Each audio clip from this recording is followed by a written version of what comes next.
every speaker as if you were going to grandma's house. Grandma's on the stage, we want to give them that respect.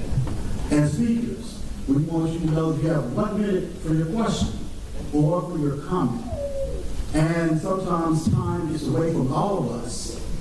That's why we're going to have a clock on the screen counting down for 1 minute so everyone can adhere to the rules. Once the floor is open for questions, we're going to ask no more than 10 individuals of each line. To my left and to the right, you see the microphones. You can line up, and then you'll be able to ask your question to the Congressman. And if you prefer not to get up and speak publicly, there is a QR code in the back of the room, and also some of y'all have forms, and there's right here on the screen. You can scan the code, and you can put in your question. And if your question isn't answered tonight, one of the staffers will be back with you, or even the Congressman, to answer your question. You can identify the staffers with the U.S. House of Representatives logo on their shirts. And also, please, we ask that there be no disruptive behavior. Everyone deserves the chance to speak, and everyone has their own opinion, and we want to hear those opinions. So please, no disruptive behavior. And finally, we ask that you have a good time. We're here to be informed. We're here to also to be motivated to do our jobs as citizens, to do our civic duty, to make sure that America is great. And speaking of making sure that America is great, because we have all these beautiful people here, I would be remiss if we did not acknowledge our elected officials that are here tonight for this town hall. First, so I don't want to get in trouble calling names, Congressman, but Commissioner Carden. This is his district, District 1, Gwinnett County Board of Commissioners. And also, I see Councilwoman Bryan from Stone Mountain is here. And I see Representative Ruwan from Gwinnett County is here. And I see that Mr. Keith Palmer from State Representative Julie McClain, representing his office tonight, is here.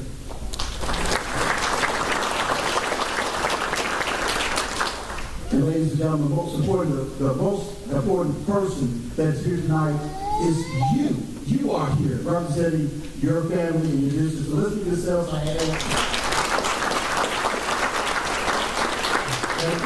And also from DeKalb County, Commissioner Rita Davis Johnson is here. The first lady of the four. All right. So ladies and gentlemen, let's have a great town hall. The next we're going to have a video, and after the video, you will hear from the Congressman from the 4th Congressional District of Georgia, Congressman Hank Johnson. Thank you.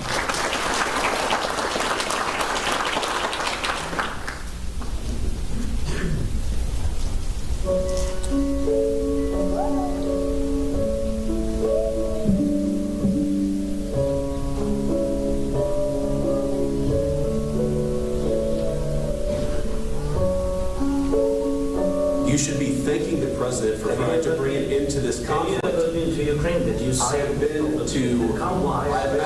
I've actually watched and seen the stories, and I know what happens is you bring them on a propaganda tour, Mr. President. Do you disagree that you've had problems bringing people in your military? And do you think that it's respectful to come to the Oval Office of the United States of America and attack the administration that is trying to prevent the destruction of your country? A lot of questions. Let's start from the beginning. Sure. First of all, during the war, everybody has problems. Even you, but you have nice ocean and don't feel now, but you will feel it in the future.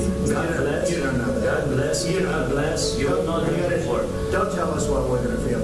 We're trying to solve a problem. Don't tell us what we're going to feel. I'm not telling you. Because you're in no position to dictate that. That's exactly what you're in no position to dictate what we're going to feel. We're going to feel very good. Feel influence. We're going to feel very good and very strong. You will feel influence. You're right now not in a very good position. You've allowed yourself to be in a very bad position, and he happens to be right about it. From the very beginning of the war. You're not in a good position. You don't have the cards right now. With us, you start having cards. Right now, you're playing cards. You're playing cards. You're gambling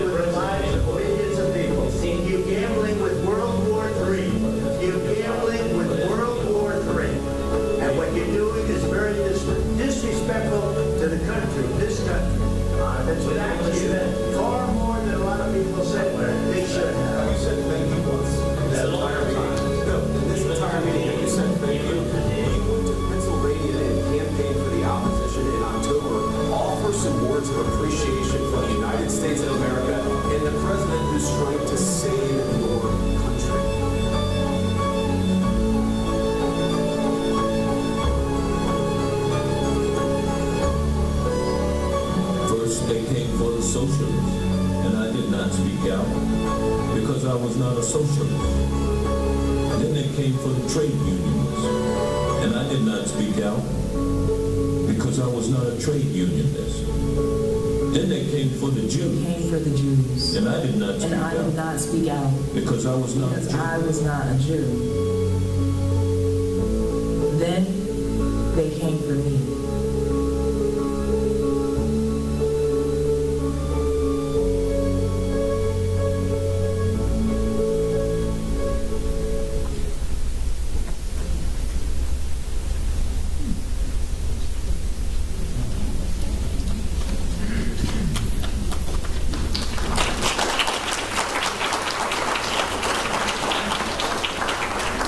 That last picture of me was not today. I'm glad I didn't. I was getting ready to wear that same sports jacket. I'm glad I did not do that. But that was give my staff a hand for producing that.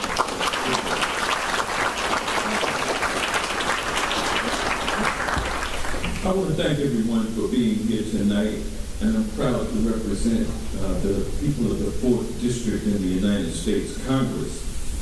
I'm especially proud tonight looking at this turnout. It's great to see so many people who are interested and involved in and paying attention to what's going on. Thank you. I know we already covered the ground rules that will make this experience the best that it can be, but I wanted to take a moment to call your attention to something. We've gathered tonight in a public space, a school that operates under Georgia state laws. That includes the right to carry weapons on campus, concealed weapons on campus. I don't say that to alarm you because we're on campus.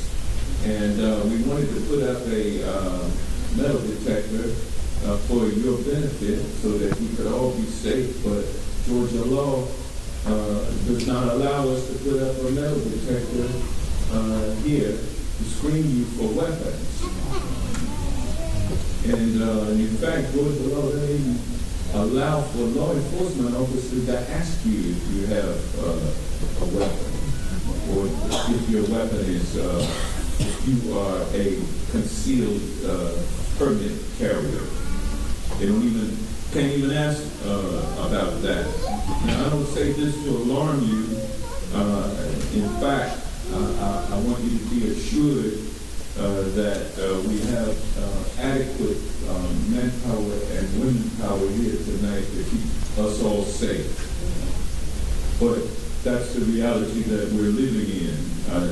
I want to recognize that the governor of Georgia and the pro-guns everywhere, Republicans in state government, made it impossible for us to keep weapons out of this space or to even use metal detectors. What's even more concerning is that under Georgia's campus carry law, a lawful weapons carrier who brings a concealed handgun into a prohibited area on a public college or university campus, such as student housing, faculty offices, or classrooms, with dual enrollment high school students, by the way. That person bringing that weapon faces only a misdemeanor charge with a $25 fine and no jail time maximum sentence. Just ridiculous. But I want to thank all of the law enforcement personnel who are here tonight to keep us all safe. So let's give them a hand.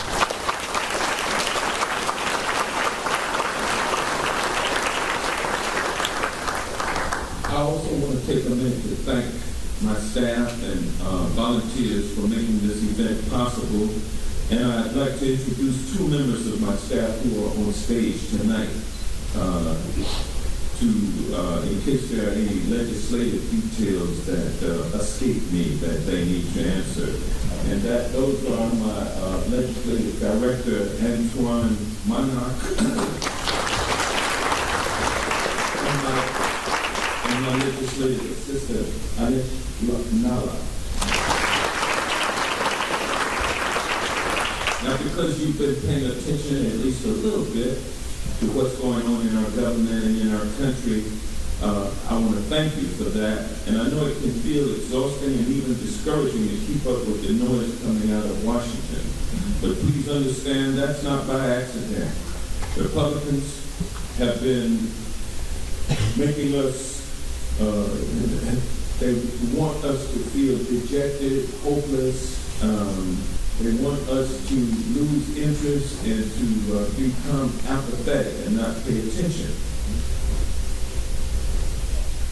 You know, so much noise coming out of Washington, stirring up culture wars, stirring up chaos, stirring up anger, all of this to exhaust us and to make us feel hopeless so that they can hide the damage that they are doing to our government, to our democracy, and to our economy. From gutting Medicaid, Medicare, and SNAP, to rolling back civil rights protections and attacking our democracy, all while being too afraid to host town halls in their districts with their constituents. They're counting on us to look away and bury our heads in the sand, but that's something that we just cannot afford to do. Not now, not ever. Just last week, House Republicans jammed through what they call the big beautiful bill, but what I call the big ugly bill. Jammed it through the Rules Committee and onto the House floor in the dead of night. What were they trying to hide? If they were proud of what they were doing, they would do it in the daylight, but instead they did it at night, in the dead of night. And they've been operating pretty much in darkness, both literally and figuratively. Why? Because they know that what they're doing is deeply unpopular, and the consequences from their actions are going to be quite serious. They want to strip away your health care while you're sleeping so that they can point fingers somewhere else when you wake up. They're taking school lunches away from kids and then calling Democrats liars because we pointed out this administration has made it clear that they will do whatever it takes to subdue opposition. They've arrested a judge in Milwaukee. They arrested the mayor of Newark and dropped the charges, but not before filing charges against my colleague, LaMonica McIver from New Jersey, for simply doing her job and providing oversight that the law entitles her to do as a legislator. They're coming after elected officials. And who will be next? We'll see. I've seen a lot in my time in Congress and before I've served. I've lived through a lot of this nation's pivotal moments and have seen much of its darkness. There are a few moments that I can remember that project as bleak a future as I see right now that awaits us. But make no mistake about it, I am very positive about human beings and about our ability to overcome the darkness and the repression that is on us. And I know that we will survive and come back even stronger than we were before we entered this darkness. And so now I'm looking forward to hearing from you all, ladies and gentlemen. If you have a question or something that you'd like to share, please step to the microphone now, and we will entertain your questions and comments.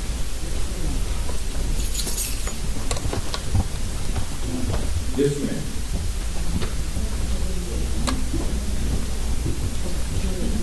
The microphone.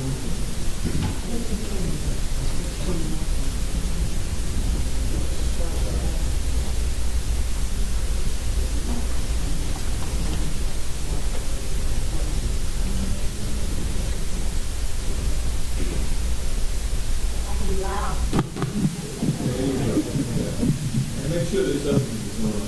So, please. Yes. Thank you for being here tonight. We really, really appreciate the courage to come out and be with us all. With regard to the big brutal bill, which is what I call it, while the Democratic budget experts in the House and Senate work to craft a budget bill that will be as fair as possible, who in Congress is spearheading the movement to remove all the ticking time bombs that Republicans have hidden in the bill, especially the provision of Section 70302, which removes the ability of federal judges to hold a plaintiff in contempt of court? What's the strategy to get rid of that particular section and all the other ticking time bombs? Yeah, the strategy, quite frankly and bluntly, is for every Democrat to vote against the legislation overall. Of course, it's in the Senate now, and the Senate has a 3-vote majority of Republicans. And so our job now is to convince 4 of them to be opposed to the bill. And we also can offer amendments. Senators will be able to offer amendments that would delete that provision of the bill that would pretty much prevent federal district court judges from enforcing their judgments against the Trump administration by way of contempt. We have a lot of lawyers in the Senate who still have respect for the rule of law, and maybe they will join us in making sure that that provision is not in that Senate bill. But hopefully that Senate bill will not pass. But of course, we all know that Donald Trump controls the United States House and Senate on the Republican side, and he's got a lot of work to do to enable the American people to rise up and show their senators that they are in opposition to that bill. So thank you for your question. Yes, ma'am. Good evening, Congressman. Please. I have this a kind of 2-part question. Number one, all of the federal workers that have been fired, they were getting a paycheck. So, number one, where has that money gone? Because it's millions of dollars that were gone. They have, but they're not paying out to workers. So we need to know where that money is being kept. And number two, which is most importantly, is that the occupant of the Oval Office has done all these tariffs and things.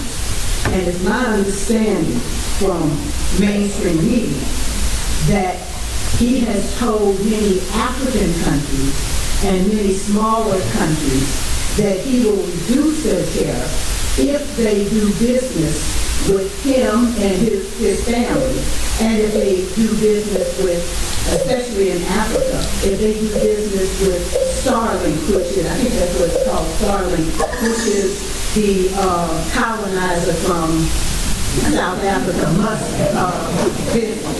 So I want to know, is there any investigation, because my background is in law enforcement and in criminal justice, and corruption is corruption. It's no dispute there. You're asking them to give you money, or give you business, and you'll reduce the tariff. That sounds like corruption. So are there any plans for any investigation into him and the colonizer from South Africa? Well, not under the Pam Bondi-led Department of Injustice. You would not expect to see any investigations of blatant corruption coming out of the White House while she's in the Department of Justice. But can't Congress, Congress always has a little investigation. Congress can certainly investigate. Go ahead and look into that and find out what the colonizer is. Certainly, the House and Senate are there to, in part, to provide oversight. So we've got MAGA Republicans, House and Senate. Everybody's afraid of Trump. They're not going to investigate him. They're not going to stop him. So what we see is just blatant, uncontrolled, in-your-face corruption. I mean, last week, when you pass a bill that takes away Medicaid coverage, cuts Medicare, cuts supplemental nutritional assistance program benefits, also known as food stamps, biggest cuts to those programs in history, to pay for the biggest tax cut in history, which is going to billionaires and large corporations, wealthy corporations, insiders. When you see that happening at the same time that Trump is accepting a $400 million jet for himself, and then the very next day hosting a dinner at his golf course in Virginia with 225 top-paying contributors or purchasers of his crypto coin, or his meme coin, and it was $140 million that he made off of that just last week. So we see this kind of blatant corruption, and it will not be addressed by the Department of Justice.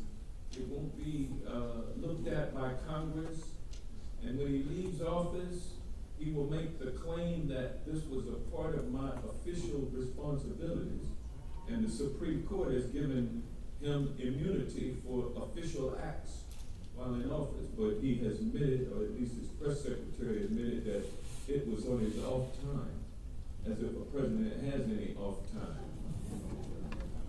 But that is the state of any investigation that might occur. As far as where is the money that has allegedly been saved from paying employees who have been dismissed by DOJ, many of those employees are being paid right now, although they're not working. But that will end in next month, early next month. And you'll have families and you'll have individuals and families with that income not coming in. You'll have people who are hurt because they're maybe in the middle of treatment for some illness, but their health care is being cut off, their health insurance is being cut off. And so there's a lot of human pain, misery, and suffering that has happened and that will happen as a result of these DOJ cuts. The money will be in the hands of the executive branch. I just read today where a judge has allowed the DOJ young people to gain access to the Treasury Department payment system. So, they have the money, they know where the money is. They can divert the money to pay for the $1 billion it's going to take to bring that $400 million jet up to standards for the president to fly on, even though we're awaiting the delivery of 2 Air Force Ones that will be ready in 2028. He just can't wait. So he has to have this jet now, but he will divert, and it'll be illegal diversion, divert money to pay for the retrofitting of that aircraft. So that, the money is there, whether or not it'll be used for debt reduction or not remains to be seen. Thank you. Yes, ma'am. Thank you for your time. I wanted to address the things that you just spoke about. It seems that for better or for worse, President Trump had a strategy time he got in office to do the largest amount of damage that he could in the fastest amount of time through executive order, through tariffs, through all of these things that are divisive and destructive to the lives of Americans. So what is our democratic response, and what is the strategy that we can look to ensure that we have these things addressed most expeditiously, instead of just, waiting to see what Congress is going to do and waiting to see whether or not the bill will pass? Do marches or signing petitions really do anything? Or what is it that the strategy that the Democrats and people of good conscience need to be aware of that we can actionably do to help reverse these things and actually stop them? Yeah, well, both the House and the Senate operate in accordance with majority rule generally. The Senate has a 60-vote threshold to bring a matter to the floor in most matters, to bring it to the floor for a majority vote. But other than that, both bodies, which are controlled by Republicans, operate by the majority. And so those Republicans, with Democrats sitting there in opposition, have the power to do what they want to do, and then they have a Republican president who can sign it into law. And that's just the reality. So what can the people do? The people elect the representatives, the people elect the president. The people exercise their rights to vote, and that is what we have produced, what we're seeing today. And so the American people can undo that also. But unfortunately, we don't have votes coming up until 2026, November of 2026, for the House and Senate, and November of 2028 for the presidency. And so between now and then, the question becomes, what are Democrats doing in the minority to try to prevent bad things from being as bad as they can be, and trying to prevent bad things from happening? We can introduce legislation, which we have done, and of course the legislation is subject to that majority vote requirement. And so, our legislation will not come to the floor of the House for a vote. We can also engage in litigation. And so we've been pretty successful in terms of supporting groups that have engaged in legislation against these illegal and unconstitutional executive orders. And there have been quite a few victories so far in the courts, although none of these cases have made their way to conclusion at the United States Supreme Court. So a lot remains to be seen. We're supporting those efforts. So legislate, litigate, and last but not least, mobilize. Mobilize not just Democrats, but mobilize the people to take it to the streets in calm, collected, nonviolent, peaceful protest.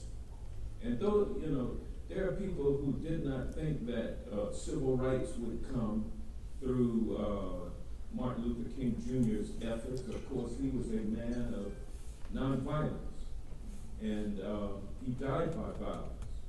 But he conducted a very successful nonviolent campaign that resulted in passage of the Civil Rights Act, passage of the Voting Rights Act, eventually leading to the election of this nation's first African-American president. And so nonviolent, peaceful protests work.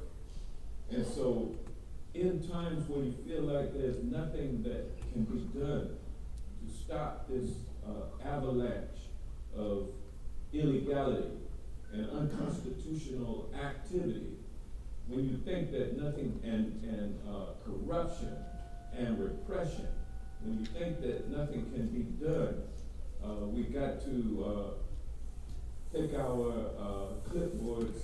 Well, we got to get out from it. We got to get off the couch, put on our comfortable shoes, and join the people out in the streets. And it does make a difference. So that's what we're doing. Thank you. Thank you. Yes, ma'am.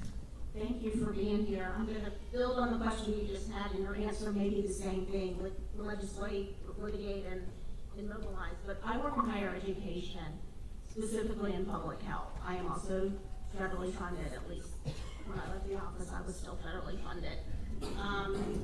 And it is really horrifying to see public health and health being absolutely dismantled in this country, and to see what should really be our fundamental values destroyed.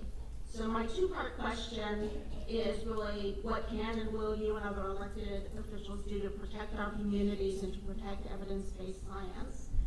And then sort of the question about what is, what you would do as constituents and do now. And perhaps that is the mobilize that you just talked about.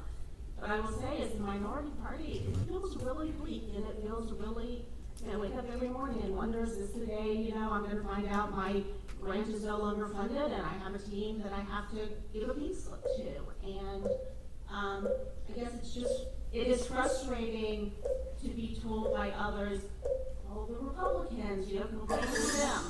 And I will stop since my clock has run out. Yeah.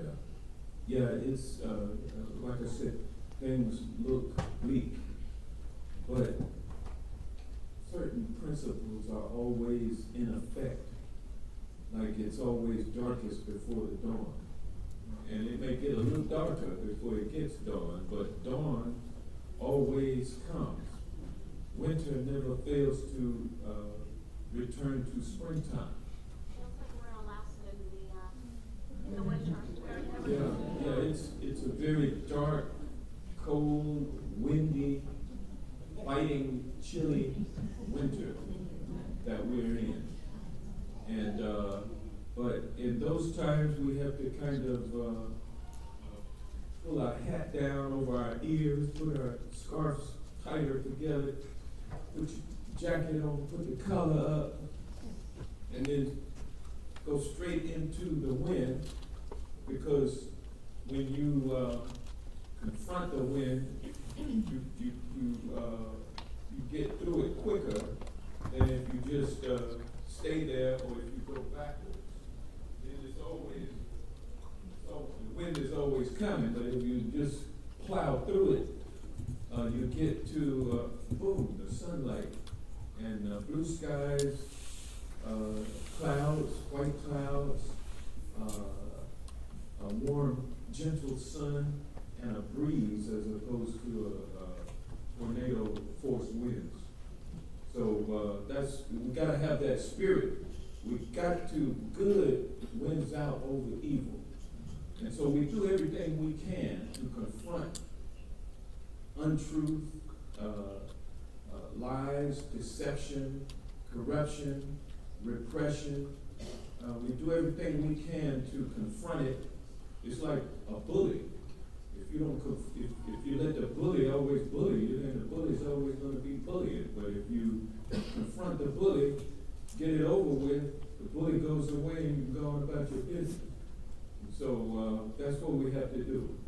We have to have the attitude that no matter what happens, we will make it through this and we'll be stronger. So thank you. Yes, sir. Thank you for coming to speak to us this evening, Congressman. I am a Army veteran and a small business owner, so this big ugly bill is going to affect me and mine very adversely. That is my comment before I lead into my question. We're all feeling really disillusioned, and we hear a lot of the same talking points from Democrats about just hold the line and try to stay positive, this too shall pass. Most of us don't want to hear that anymore. We want actionable plans, and we're not hearing enough of that. That leads to my question. My question is, in the Senate, like you alluded to earlier, there's a 53-47 advantage for the Republicans, and I know there is one moderate Republican, the senator in Maine, Susan Collins. I know even if we get her to tilt the balance, we still need 3 more votes. Is there any insider information on any Republican shoulders that we can tap, that we can possibly tilt this thing before having to deal with it after the fact? We don't want it to pass and to deal with it afterwards. Yeah, well, believe me, what I just said in response to the previous comment and question was not a talking point. That's what I live every day. And so that's not a democratic talking point. Thank you for your service to the nation as a veteran, by the way. And I know that folks want actual plans. Well, you know that Democrats support Medicaid, we support Medicare. In fact, we support health care for all being a right and not a privilege for only the few who can afford it. You know that we stand up for consumer rights. You know that we stand for the environment. You know that we stand for the rule of law, strengthening democracy, national security at home. You know we support the greatest, or it used to be the greatest public health care infrastructure in the world. You know we support freedom, freedom of speech, freedom of assembly. You know that we support due process under the law. All of these things we fight for. We fight to protect and preserve, and when we had power, we fought to enhance.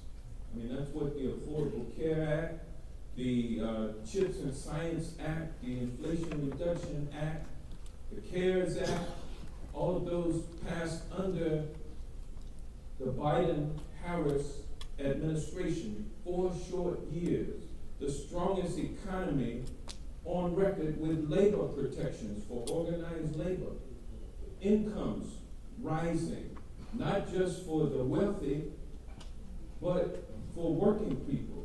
You know, I mean, that's what Democrats stand for. That's what we need to get back to. That's what we will do. That is our program. Now, do you, public safety, national security. So are there any things that I missed that you think that I should have covered? Those aren't actions, though. I understand those are things that we've done. I want to see what we will continue to do. That's exactly what we're going to do if we have the ability to do so. I can't guarantee you that the elections are going to happen in 2026 and 2028, but I'm sure enough working on it. Me and my Democratic colleagues, we're working on it. We care about it. And so, if not Democrats, then who? I mean, we can do a third party, sure, but this is basically a two-party system. So, I know Democrats are not all good, but we certainly are much better than what we're getting now. But I appreciate your comment. Yes, ma'am. Good evening, Congressman Nelson. My name is Lillian Matei, and I truly want to thank you for being willing to come back into the communities that you serve and allow time to hear from your constituents. I have been following you, I think, since you first went into office many years ago. But I am here today as a representative and host agent for AARP, as well as an ambassador for a senior support group called Wider Circle. And I am very concerned about the senior citizens who are now being forced out of their apartments and homes due to a law that I understand is here in the state of Georgia, and not just throughout Georgia, that allows landlords to charge any astronomical amount for rent, and it is above what they are living on as far as fixed incomes.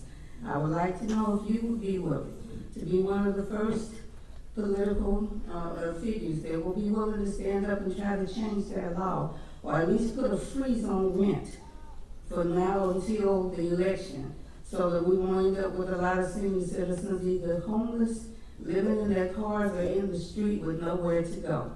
And I do want to thank you for this time. Thank you.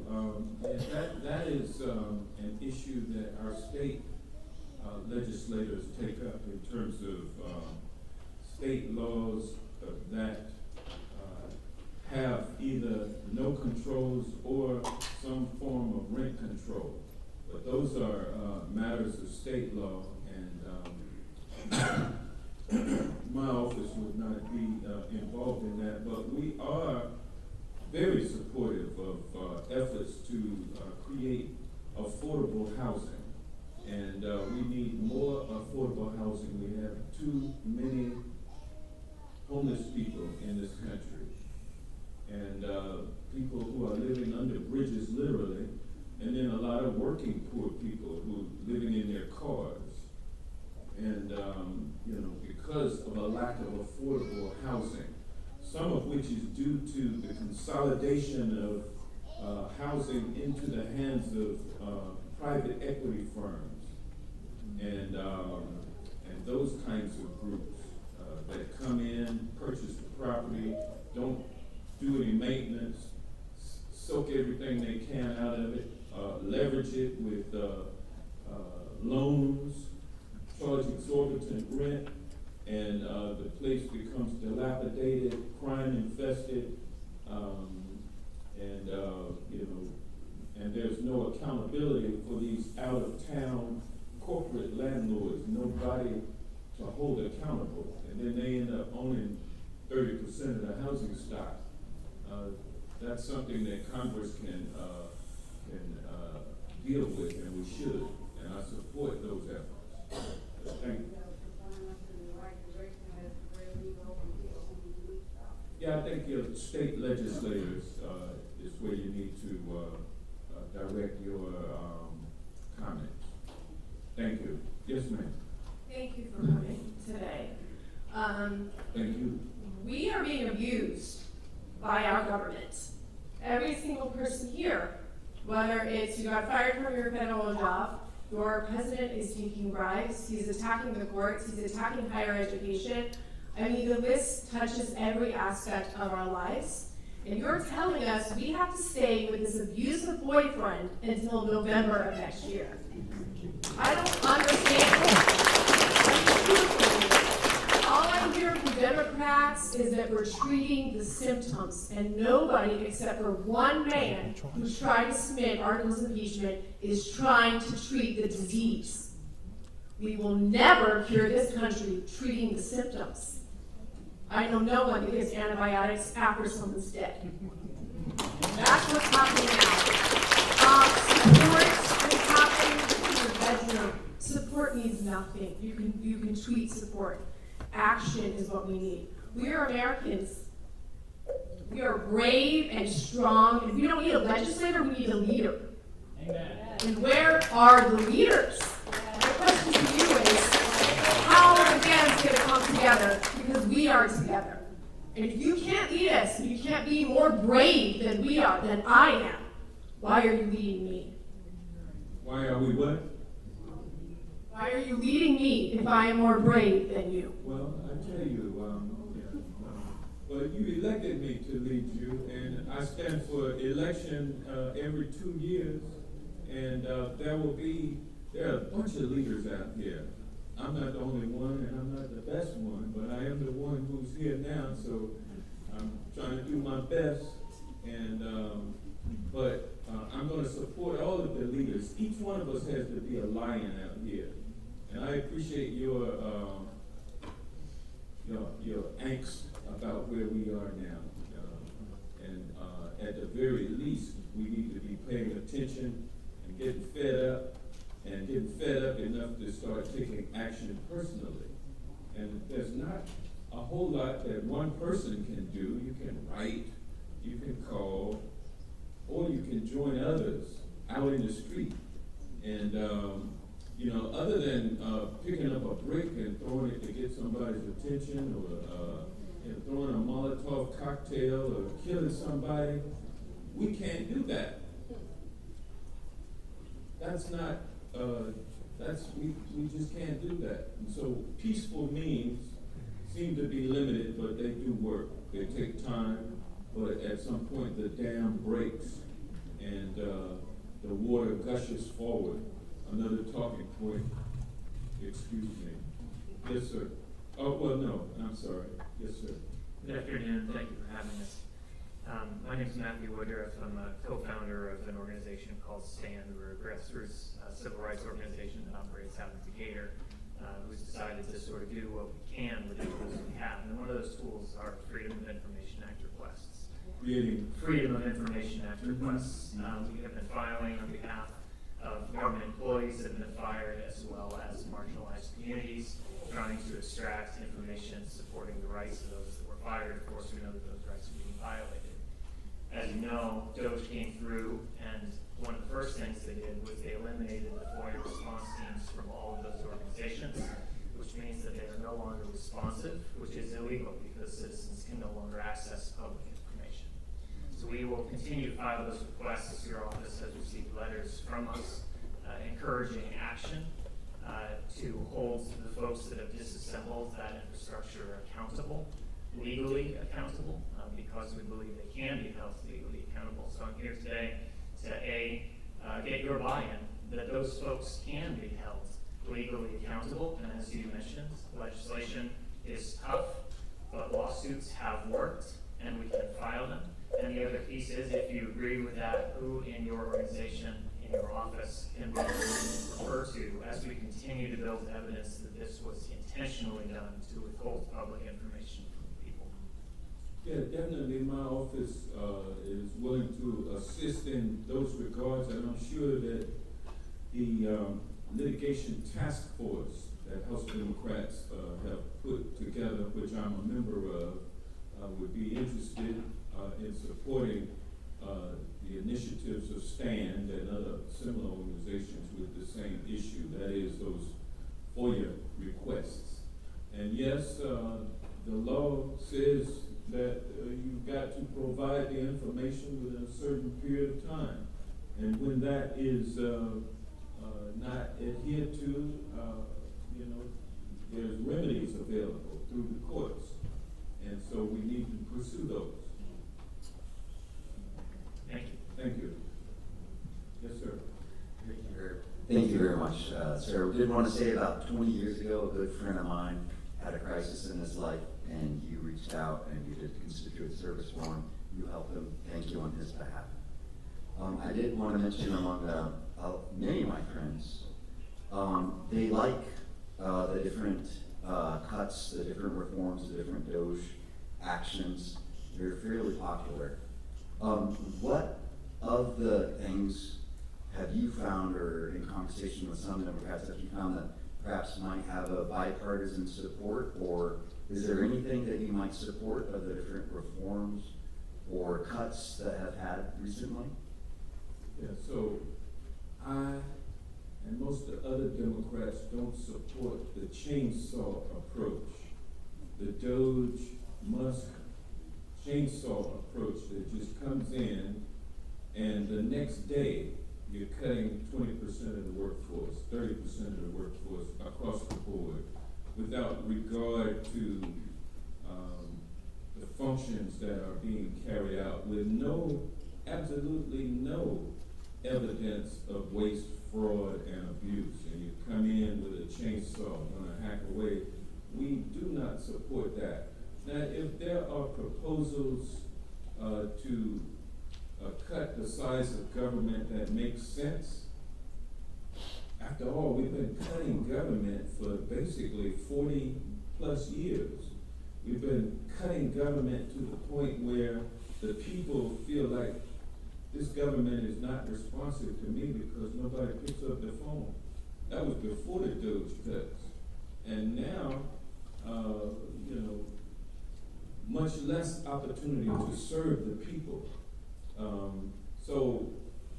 There are things that I'm sure could be agreed to, but to come in with a chainsaw and then say, can you accept this? No, I can't accept that. I can't accept that. Thank you. Yes, sir. Thank you, Congressman, for your time. My concern is with, first of all, my name is Clyde Irving from Snellville, Georgia. Clyde Irving from Snellville, Georgia. I've worked in content creation, public access TV, and podcasting. And my concern is what I'm seeing, I study very carefully, the ability of my Democratic Party to be able to respond quickly and forcefully with commercials when they're given opportunities. They just are not responding fast enough to some of these things that they're being given that are impactful. The comment that Lutz made about Social Security should have been, a commercial should have been run, and that should have run during the season where the early voting for the special elections.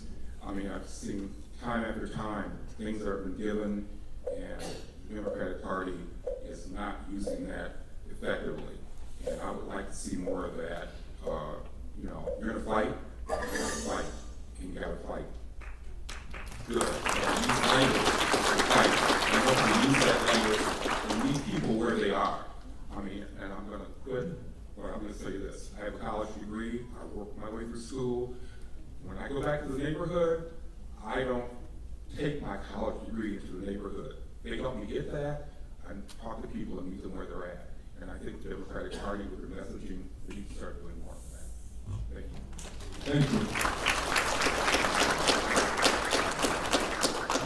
The Democratic Party did its fair share of ads during the on broadcast TV and cable TV during the campaign, but where we failed was in the digital arena with the podcasters and with the entertainers and sports figures who give a little commentation on current events. They either support Trump or speak highly of him or speak negatively about Kamala Harris because somebody paid them to do so.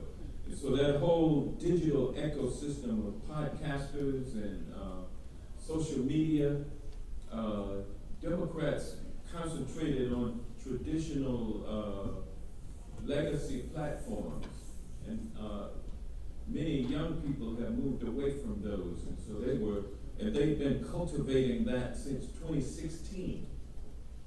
The Trump Republicans and the Republicans cultivating that digital arena for 8 years, and Democrats had not cultivated it, and so we lost in the digital arena. Kamala Harris lost by less than 3 million votes nationwide.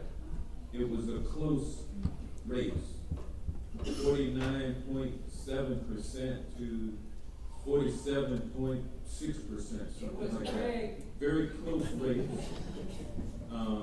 No mandate, no overwhelming victory.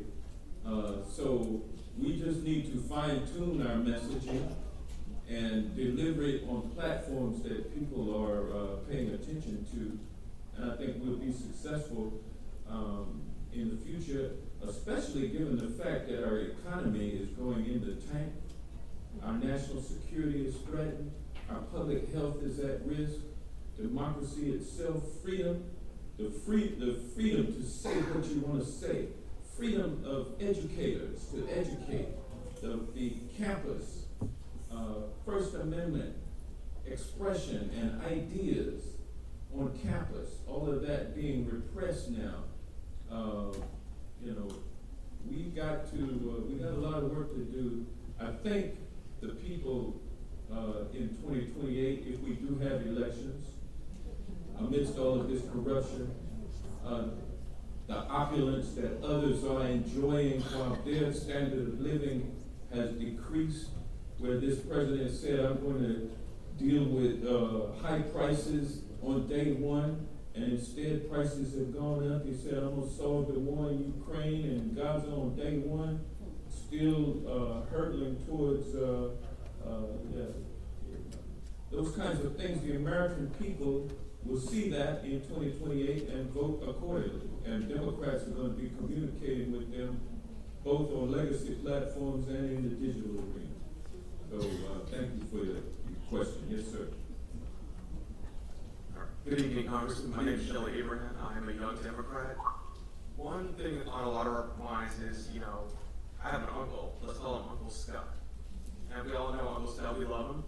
But a lot of us feel that he should probably step down for obvious reasons due to age and health reasons. So how can we advance the conversation within the Democratic Party that sometimes we just need to pass the baton to the next generation to fight battles that are so deep? At some point, we need to fight, and some people are better equipped to fight it than others. So when can we have the conversation as a Democratic Party to pass that baton? Well, it's not up to the Democratic Party to decide who gets elected in any particular district. It's up to the people of that district. And the Democratic Party will support whoever wins the primary election. And so it's a fact that in this country, in our political system, incumbency carries with it an edge. Name recognition, the I in front of your name on the ballot, campaign contributions, so the incumbency has its advantages, but I beat an incumbent 18 years ago, and incumbents get beat every year, every election. And so the thing is, it's not the Democratic Party protecting incumbents. It's the people who elect those incumbents. Maybe it's because they like the incumbent, even though he or she may be elderly. But until some young lion comes along, or lioness, and knocks them off, or they decide that I'm going to step down voluntarily, that's where they will be. Thank you. Thank you. Yes, sir. Yes, thank you for your time, Congressman. I'm a registered independent, have been ever since the 70s. And just for a comment, there is lies, corruption, and profiteering on both sides, so everybody pointing fingers. But what I recently found out is that billionaires and millionaires, and even ex-presidents who are getting a huge retirement fund, are also getting Social Security. And I'm wondering why people who are multimillionaires and billionaires are still eligible to collect Social Security when it's made for regular people or people with lower incomes and not for them. Yeah, well, they paid into Social Security, and so they should be able to get out of Social Security. They should be able to get out of Social Security, but the maximum wage that is subject to the Social Security tax is somewhere around $124,000. 166. It needs to go up. It needs to go up. And there's talk of raising it to 400,000. And any income thereafter is not subject to it. But if you did up to 400,000, you would replenish the Social Security system and make it solvent for decades to come. So we need to do that. But I'm sorry I interrupted you. Yeah, it's just saying, but it's not supposed to subsidize the rich. It was made to help people in retirement, and I think there should be a limit to giving it to the ultra rich.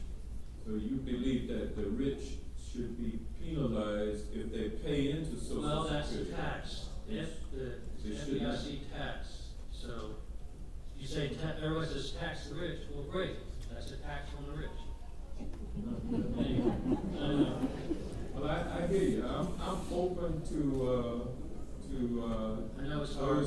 those ideas. I'd like to consider ideas to raise taxes on the wealthy because they have too many tax loopholes in the tax system that enable them to avoid paying taxes, period. And so we need to adjust our tax code accordingly. But I gotta take issue with this thing about corruption on this side and corruption on that. I've never seen the kind of corruption in your face, blatant, that we're seeing today. A $400 million jet. I heard no Democrat and no other elected official in the history of this country has so abused the system like it's being abused today. Thank you, sir. Yes, sir. Good evening, I'm Arshawn. I was born in Atlanta, lived here for 19 years, so I was born in the year you were elected. Wow. You're a grown man now.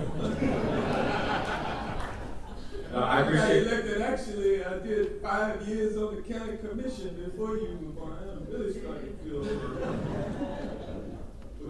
I appreciate your service, and thank you. You know, 19 years, long time. I learned in school that one of the greatest things about our country is democracy, and you know, I think democracy occurs right here, actually, in Hollis, because it's where people come together, hold people, others accountable. And so, one thing I wanted to bring up was the corruption problem in this country. We were talking about how there's corruption on both sides, as we were just talking about. I appreciate you bringing up campaign contributions. So my question to you is, do you think there's a corruption problem within Democrats, yes or no? And if so, what exactly have you done to fight the corruption problem, whether it's from PACs, whether it's from NRA controlling gun laws, whether it's, after Citizens United versus FEC, super PACs like the United Democracy Project, everything like that, controlling foreign policy, gun policy, all of that. What have you done? Well, I tell you, I'm trying to think. You know, when the Supreme Court issued its ruling in Citizens United, which opened the floodgates for dark money to come into elections, when it ruled that corporations, including politically centered corporations, have a First Amendment right, then, and it threw out the laws that govern reporting of campaign contributions, then that's what unleashed this horde of dark money which infects our election process. And I think we have to find a way of getting the dark money out of the process. And you know, how we do that, I'm not a corporate expert. There have been discussions about public financing of elections. I'm open to all, and if you look at my campaign disclosure forms, I'm one of the sorriest fundraisers in Congress. I mean, I don't raise any money. It makes me feel so inadequate when I look at my colleagues and they have, $1 million, $10 million, even $800,000, and I'm sitting here with less than $100,000 on hand, but yet the citizens see fit to re-elect me. I've been fortunate to not have to be caught up in that rat race of trying to raise money. It's no fun doing that. And so what have I done? I just haven't participated in it, I guess. But I don't think I don't recall filing any campaign-related legislation or sponsored, but I'm sure I've co-sponsored a lot. Because I support the effort to get dark money out of our campaigns. Because I'm talking to a lot of people around me, and people are disillusioned following Trump's election, but people maybe around me, maybe my dad, maybe people around me, they say that Democrats are often even the same. Maybe they say Republicans are bad, but they also say Democrats, they take money from the same donors, the big donors, corporations, all of these special interests. So people think that they're really not working for us or for them. So, would you say there's a problem within Democrats as well? I think there's a problem throughout politics of dark money infecting the political process and determining the outcome of legislation in favor of the interests that are contributing the money, when in fact it's the common good, the public interest that should be first and foremost at the top of mind. And so maybe that's why my constituents have elected me, because they like the way that I vote. Because I try to vote in ways that positively impact the common good, and not my own interest in terms of trying to collect campaign contributions. Got it. Thank you. Thank you. Yes, sir. And it's not me, it's the people of the 4th District of Georgia who should be applauded for electing a guy like me. And I say that because my wife is sitting right there and she knows exactly how shaky I am. She knows exactly how shaky I am. Okay, yes, sir. Good evening, Congressman, and thank you for your time for being here. I want to be really respectful regarding my question, so bear with me. I want to follow up with something that the guy in the blue shirt said earlier. The big ugly bill, as you call it, passed in the House based on one vote. The House is very closely divided.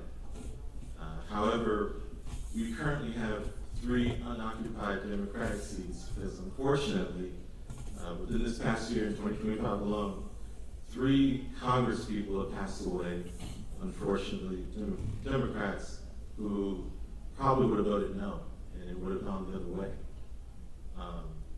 Is the Democratic Party as a whole thinking about succession, about some people stepping down and endorsing a new candidate to take over their district in their place? Because the biggest problem is those people, those districts are unrepresented right now. They don't get a vote, and I don't want that to be us. Well, now you can never, nobody's time on earth is ordered or known in advance when your last day will be. And some people live to be, 100 years old plus. And other people die at a very early age. And you find older people like Joe Biden, the most consequential president in terms of legislative success in recent history. Older gentleman, Nancy Pelosi, the greatest Speaker of the House ever, an older person. Now, there comes a time where people step aside of their own volition, or they end up, passing away, sometimes in office. And those things happen, but I'll tell you, regardless of who passed away, the Senate still had a majority, the House still had a majority Republican. 218 to 220. I forgot, but numbers are close. Yeah, they won the majority, and so even if the 3 Democrats had not passed away, they still would have won. So you can't blame the passage of this big ugly bill on the demise of 3 Democrats. Although I'll tell you, they should have called special elections sooner for Sheila Jackson Lee. Hers is scheduled for November down in Texas, and the one for Raul Grijalva is scheduled for next month in New Mexico. So we'll have his replacement, and then Jerry Connolly just passed away. I went to his funeral yesterday. My condolences to you, Mr. Mayor. Thank you. I'm not sure when his replacement will be elected in a special election, but hopefully it'll come soon. But we will still have a majority Republican House to deal with. So we've got to elect more Democrats, and we take the House, whether or not they're older or younger, and we let the voters decide who they want to represent them in any of the 435 districts across the country. That's just how it's done. The Democratic Party is not going to tell anybody to stand down. You can't run for a seat. That'd be totally undemocratic. I don't think it was necessarily like forcing people to step down, but just knowing that all of our time is finite, and we don't want to leave gaps where this is a very critical moment, and there's some gaps and some leeway that's left open currently that ordinarily would not matter, but this time it really counts. Yeah, I understand. All right, thank you.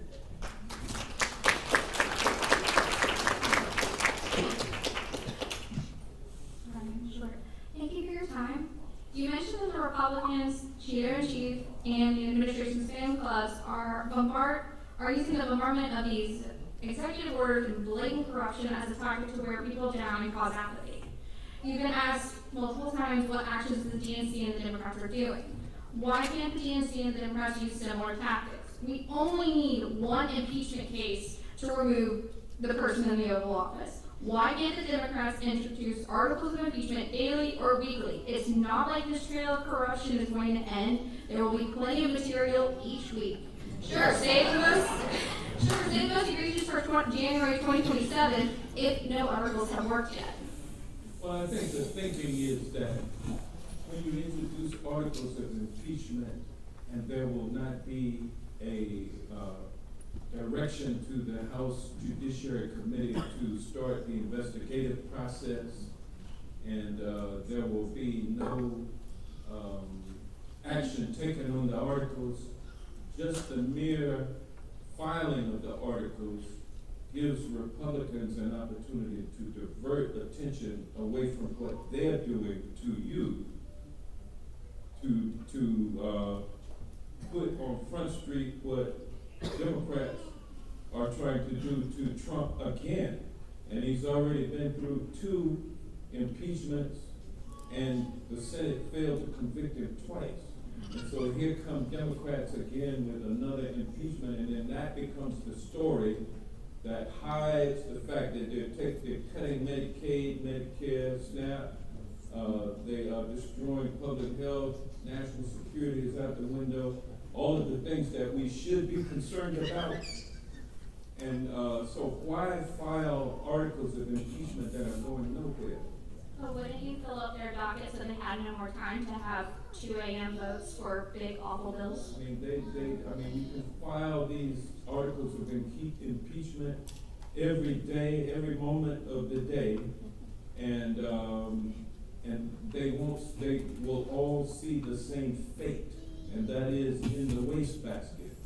No action taken, but a lot of mileage gotten out of you filing it, and y'all keep filing these things. It's trying to stop Trump, we're trying to help America, and y'all trying to stop him from making things better. Y'all making it more difficult for him. That's why things are not getting better, because y'all are opposing him with these impeachment resolutions. And then meanwhile, they're being quite effective, destroying our government and our democracy. So we got to fight what they're doing and not get distracted on articles of impeachment that are going nowhere. Thank you. Thank you. Yes, sir. Yeah, thank you for your time. I'll start by saying that the ultimate strategy is not the oppression and cruelty by bad people, but silence over that, like he says, the offer the moral leader versus law against what's justice. And what I want to know is this. We know what we're seeing is evidence of Project 2025. This has been in the works. This is no surprise. Why have the Democratic Party be caught flat-footed in this moment? Well, if the people had elected more Democrats, then we wouldn't be flat-footed. We would have continued to do what we did in the 4 years of the Biden administration. But we lost the election, and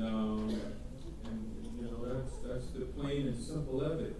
Now we can blame the Democrats for the morass that we find ourselves in. We can do that, circular firing squad. but it's actually the other folks who are doing the most damage to us. And so what we have to do is regroup and win the next election and turn things around for the people.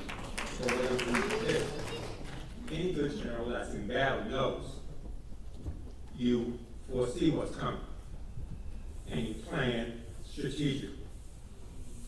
If we know certain things were coming, why did we not make plans? The gentleman before me was saying there needs to be a generational bridge so that the younger people are getting the techniques and experience from the older ones in Congress. So when that time comes, they have the relevant strategies to fight in the way that they should fight, bringing their expertise from their generation. So we need that generational gap. And I think right now, there's a disconnect between the older and the younger. And we need to come together as one house and speak the same language and stop being distracted by the nonsense. It's the same thing that Mao Zedong did in China, the same thing Adolf Hitler did in Germany. Distraction is the name of the game. So let's get our house together, get our act together, and bring some real and progressive change to this nation. Thank you, sir. Good evening, thank you for hosting this event. Okay, and I think probably what we need to do is take two folks at a time, because we're getting towards 8 o'clock. But I'm afraid that if we take two at a time, I'll forget. So go ahead. Okay, I'm gonna be pretty blunt, Okay, what I gotta all right, say, thank you. because I am a federal worker and I retired after 39.7 months of service.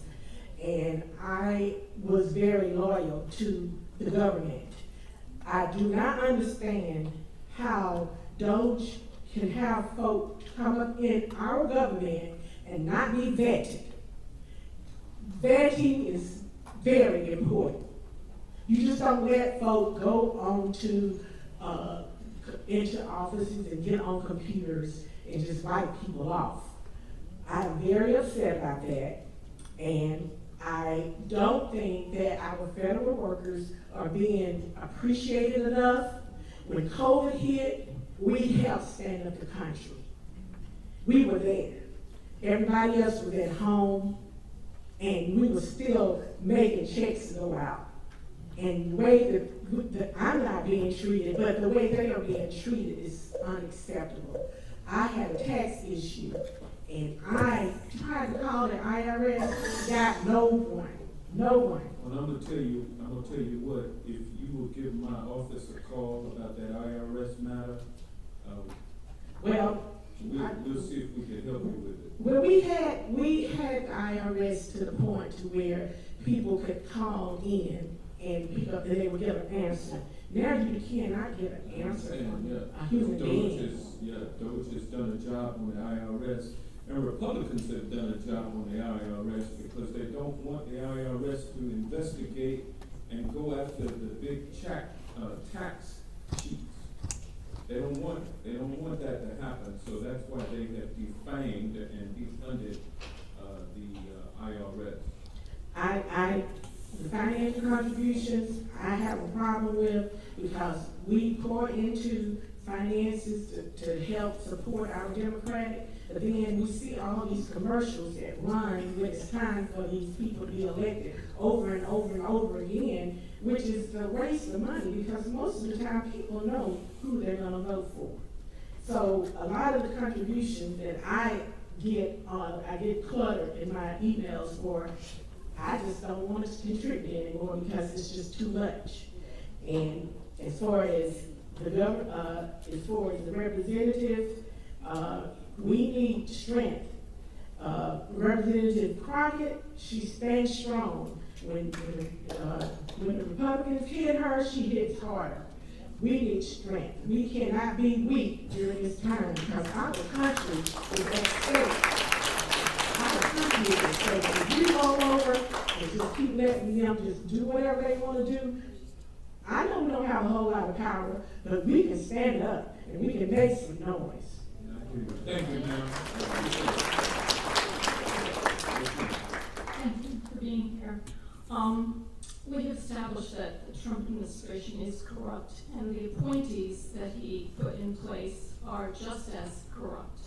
And Christine Nome, as an example, they've made a list of all these things where she's broken the law. All of them had to take an oath to adhere to our Constitution and obey the laws of the Constitution and keep our democracy intact. And they're not doing that, they're doing the complete opposite. And it galls me that there is no accountability. Now, when they were putting the Project 2025 into place, they were looking for all these little loopholes, all these things that were vague in there, and so they could do workarounds and go and bypass things to do this corruption. Why? I looked up I did just a little bit of investigation on these appointees. How can we get rid of them? And that seems to be a very nebulous area. Well, no, impeachment would be the way to go. But of course, you have to have a majority in the House to impeach and then 2/3 majority in the Senate to convict in order for the legislative branch to remove a cabinet official. And it does have to go through that? Because from what I saw, there were several Supreme Court issues over the years where it went to them on it, and it was still kind of, each one was a little weird. I was really surprised at what I found. Because it would be nice if we could get rid of them. If we could fight just as hard as the Republicans are being nitty gritty and going after everything and they don't let up, we have to do that also. We have to find those little loopholes where we can do the same thing. Believe me, brilliant minds are at work trying to find those loopholes. But we live in a democracy. The law, the rule of law is written etched, not in stone, but on paper at least. But it's only working and it's not working for us. But they are abusing democracy. They are distorting it. Exactly. And we're stuck. It's like, we're not hearing, I'm feeling hopeless and frustrated because I'm not hearing any actionable things that the Democrats are doing. Maybe if we could hear some more of it, we'd get, I wish we could do more. I wish we could do more. Help organize us. I would like to do more. I'm not sure what to do or how to do it. While I'm out legislating, there are and supporting the mobilizers, there are people mobilizing, groups mobilizing, and I would encourage you to find out, identify those groups and get with them, and I'll be supporting them. But I'm a legislator. I know you're one person in there, but I'm saying the Democrats in general. Let us know what's going on so we know we're trying our best to do how so. to. Well, we want to be able to support what you're doing. Well, I thank you, and I understand. Thank you. Yes, sir. Yes, I'm a volunteer for the union, which is a Get Out the Vote organization. And my concern, we're just one of dozens, if not hundreds of similar organizations all over the country. And my concern is the investigation of Act Blue right now. The DOJ is investigating Act Blue, which is the main fundraising vehicle for the Democrats for who knows what. This investigation is a dagger pointed straight at the heart of all organizations like the one I volunteer for and any other organization that looks to overturn what's happening to our democracy. How can we defend them? What do we do? Well, when Trump controls the Department of Justice and directs it to investigate and uses the FBI, which he also controls, as the law enforcement agency doing the on-the-ground investigatory work, the legislative branch is not empowered to tell the president, no, you can't do that. So he is abusing his authority. And I wish that I could say that there was a way to stop him from doing it, but unfortunately, from a legislative standpoint, with Republicans in control of both the House and the Senate, there's no oversight, and even if it was oversight, we can't command the Department of Justice, which is an executive branch agency, to investigate and indict. With all due respect, if we don't solve this problem, we will never have a majority. Well, if we don't solve this problem, we won't have a democracy. Same thing. We won't have a democracy. But we gotta, so it's up to the people now. It really is. Yes, ma'am. Thank you, sir. So first of all, let me say thank you for coming out. We know these town halls are tough, but I have two 30-year-olds. One is 31, one is 35. They do everything on their phone. They do everything on their iPad. When you say that we know we lost since 2016, the digital, we are losing. And so my request is, I think you guys need to figure out a hype man, a promo, somebody that when you are seeing whether Jasmine Crockett is on Fox or whether Mayor Pete is on TikTok, we've got to have a mobilization of you all hitting the air where the young people are so they'll know what's going on. I'm having to pull my son along and saying, no, you will vote today. We need for you to be able to get out there and share that message. I don't see enough, hear enough of the people that's elected on the different shows, on the different, and I'm not talking about MSNBC, CNN. I don't care about that. Matter of fact, you don't have to send another person. Get on the digital path and figure out how to catch these young folks. Talk to them, podcast, Joe Rogan, Charlamagne the God, whoever. That's where I need you at to help bring this message along. That's all.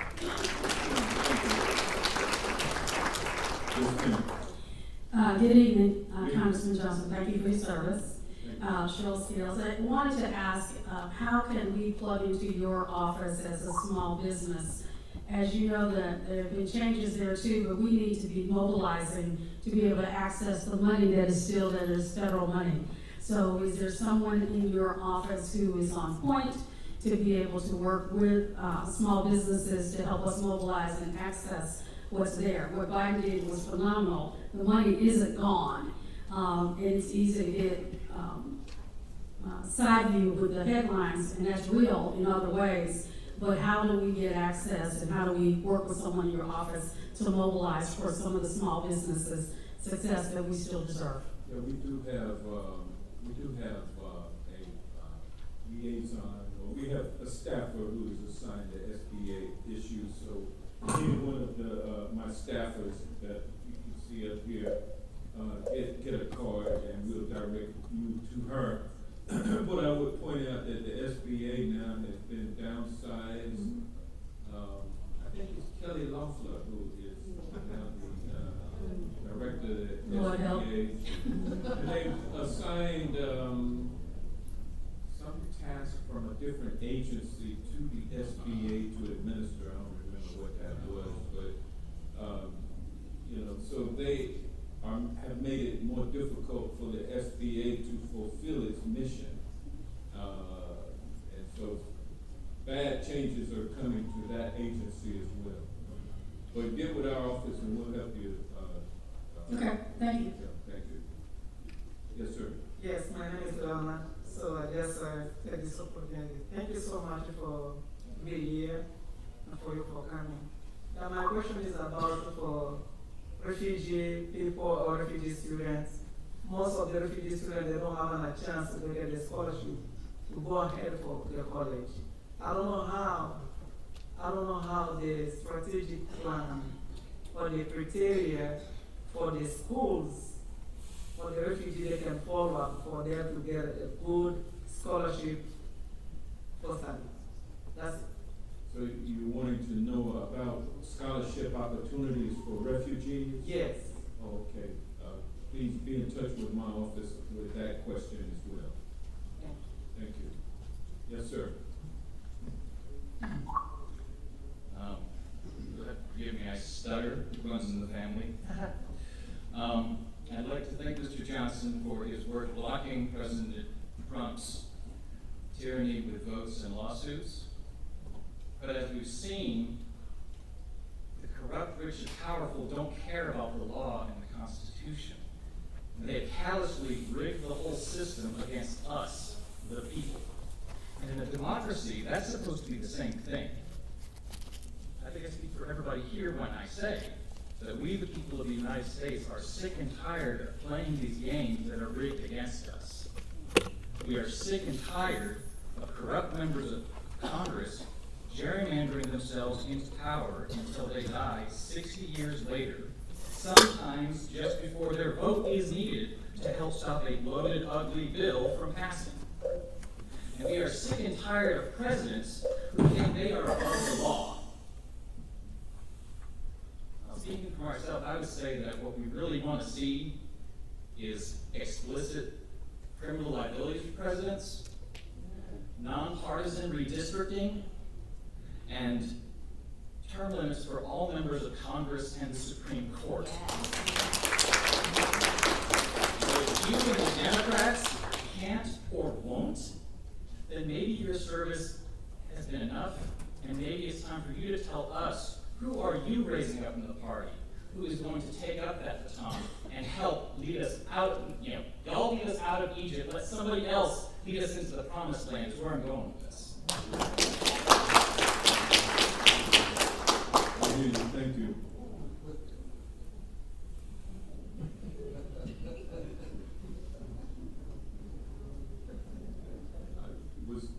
Is there a question? A rhetorical question. As I said, who are you raising up in the party? If y'all are the generation of Moses, who is the generation of Joshua? Well, only thing I can tell you is this, I support young people, and I am available as a mentor to share with young people. I'm not in this for myself, I'm in this for the common good. Are you working with your staff or anybody under you, working with you to take up the batons? Oh, it's so many people. You got a name? No. But believe me, I offer myself and am quite available to various people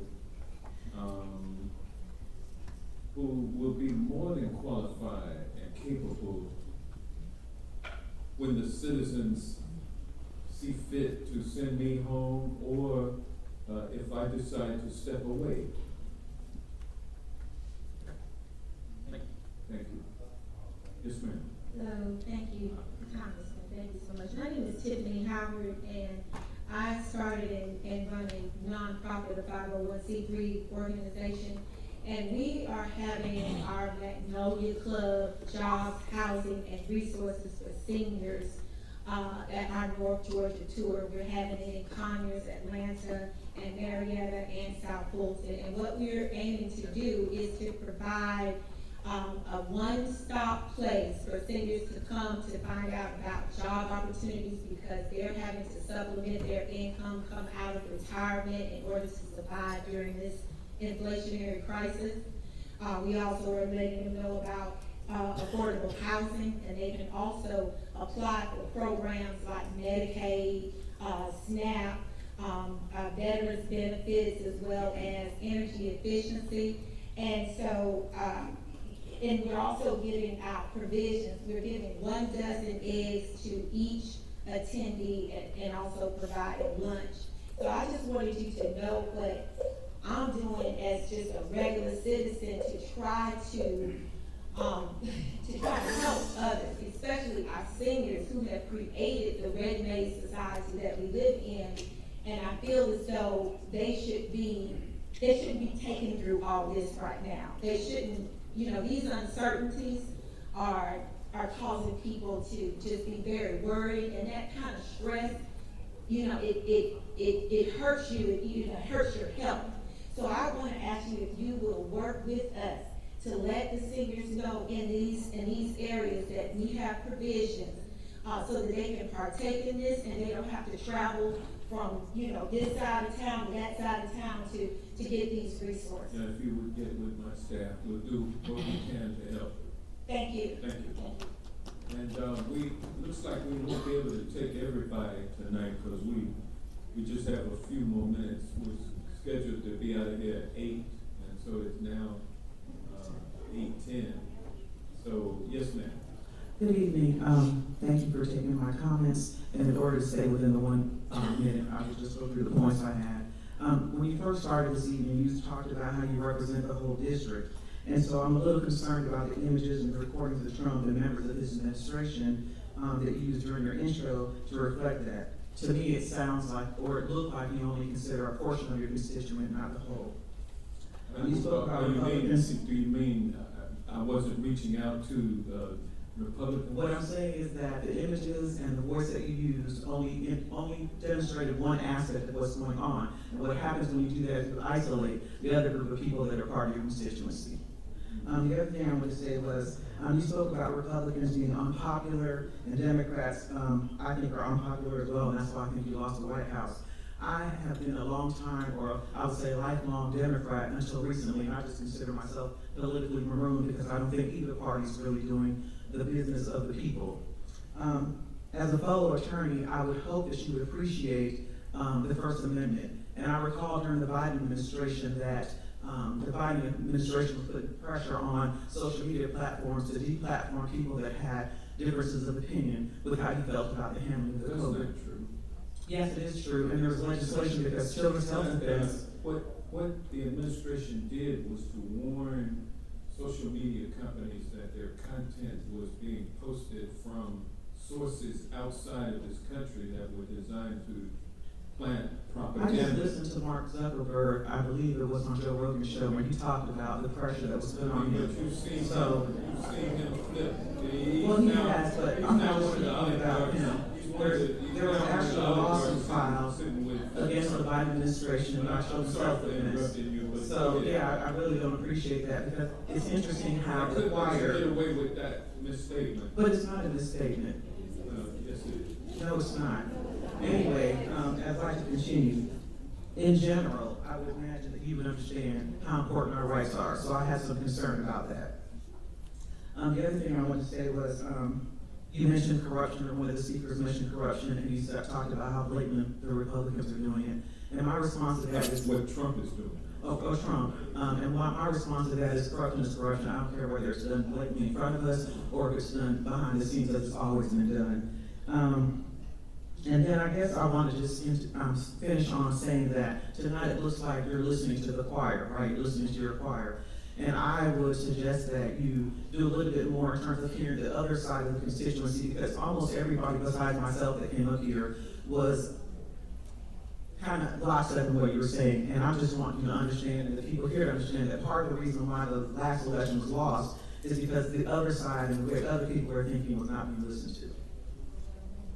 Well, thank you for those comments. And by the way, we tried to disseminate the holding of this town hall meeting as widely as we could, and we didn't put up any barriers whatsoever for I know, I don't think we did. To register. And I was, I'm surprised that you're the only person who has come forward who is representative of the views that you have discussed. And, yeah, me too. I actually wasn't going to say anything, but I thought that it was important. Maybe there were more, but they just did not stand up to express themselves like you did. But I appreciate you being here, and I do welcome the opposition.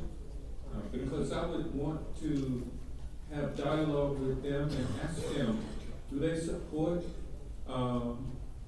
a tax cut for billionaires at the expense of those Medicaid recipients, Medicare recipients, SNAP? No, I don't think they do, but they also didn't appreciate open borders, that all the other things that were going on during the last administration. I mean, open borders is one thing. Shutting down the healthcare system is another thing. How are they shutting down the public healthcare system? You did that news today that Robert F. Kennedy Jr. is saying that CDC scientists will no longer be able to publish in scientific journals the results of their studies. What he said is that you need to have double-blind placebo studies, which means that you take one population that is not mandating the vaccine in this case, and you compare that, it's not. And I was like, okay, all right, I'm back on the article, you guys will research. Well, I would love to have those discussions with you and folks who hold your same views, but we, at the end of the meeting, we try to get in as many folks as I can, but I appreciate it. Thank you. Hello, and thank you for your services and the services of your staff. I am concerned about the Department of Education. So it funds the student loans for all of our. Good. How are you? Angelina. Yes. Original. Yes. I'm a reporter. Yes. Nice to meet you. Start putting in front of solid colors, it starts to look like a motion. Got it.